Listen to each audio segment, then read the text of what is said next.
The view at Castle Rock has got to be one of the best around. You're looking over Jasper, the Tennessee River Valley, the outlet of Sequatchie Valley opening up. A wall of sandstone rises in geomorphic majesty to offer an inviting but intimidating test of skill.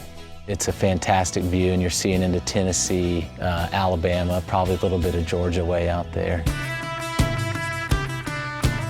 And it's one of the premier southeastern climbing sites.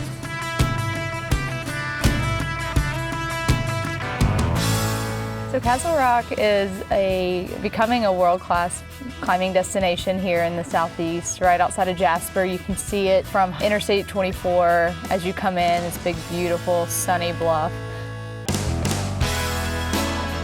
People love it in the winter because it's always in the sun. It's a really warm crag, so you can come out here when it's freezing cold everywhere else and have a nice sunny day. I'm below? I'm below. All right, climbing. But it's also got special geology. The rock has got beautiful colors.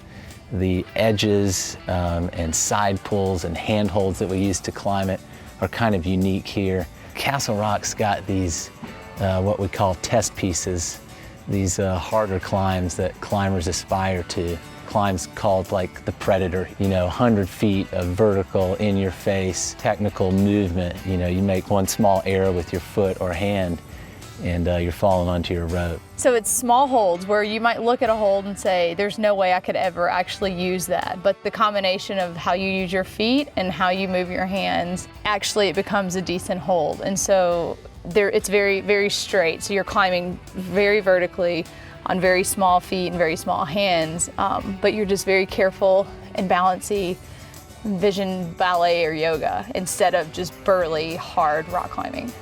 It is a little scary, but rock climbing, that's kind of part of it, and it's very safe if you've got the right gear and the right partners. So, but it does get in your head a little bit more than some other places would.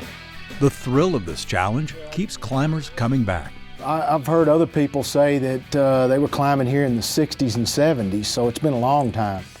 And now, after all these years, a bond between conservationists and climbers is taking Castle Rock to a new peak of protection and preservation. The land at the very top of the crag was donated by the property owner to the Tennessee River Gorge Trust, which teamed up with other organizations to strategize the stewardship. I preach all the time that conservation is a collaborative approach. In this modern era, you can't do it without others helping at the same time. We own the deed and the title to it. We worked out a conservation easement with the Land Trust for Tennessee. We worked out a lease agreement with the Access Fund and the Southeastern Climate Coalition to secure the climate access and manage that climate access.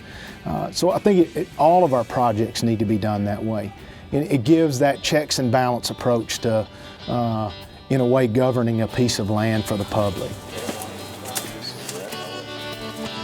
Our goal as the Southeastern Commerce Coalition, our mission statement is actually preserving climbing access for future generations. So to know that this area is preserved forever, potentially, definitely for future generations, is awesome. It makes me feel great. Access Fund's the National Climbing Advocacy and Conservation Organization. So we're all about keeping climbing areas open and conserving the climate environment. Opportunities to protect special spots like these are rare. That's why organizations like Access Fund, Southeastern Climbers Coalition, all those land conservation groups are essential, because they can step up when those opportunities come up and permanently protect these places. The coalition of partners is what gives it the strongest protection. The fact that there are so many people that are so heavily invested in the property means a lot, and it's what's going to keep it going. The land at the bottom of the rock is still owned by a private property owner who has generously granted access to visitors, so climbers are reminded to respect the rock and also the rules.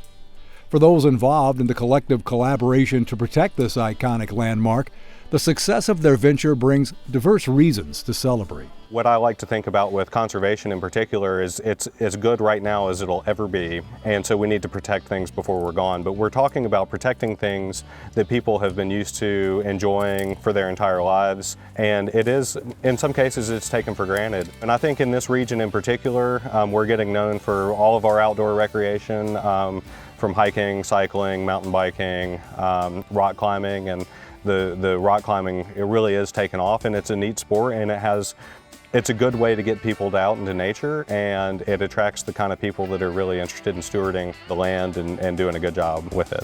It's very tranquil. It's very, it's kind of my happy place. I can have the best of days, the worst of days. I can go climbing and everything just kind of goes away. It's a time to focus on anything but what's going on in your life. The minute you focus on the homework assignment or the work assignment that you have is the minute you might fall, because you've lost your focus, and it forces you for that 30 seconds to 2-minute time period to just be very in tune with what you're doing in that moment. It's something to celebrate.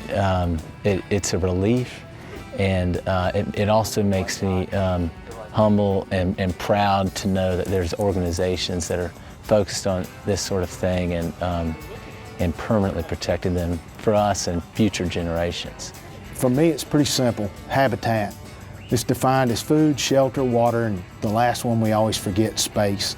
That's what Tennessee River Gorge Trust does, is we protect space. I mean, food, shelter, and water are things you feel every day if you don't have them. Space is a finite thing, and you don't feel that loss of space until it's too late.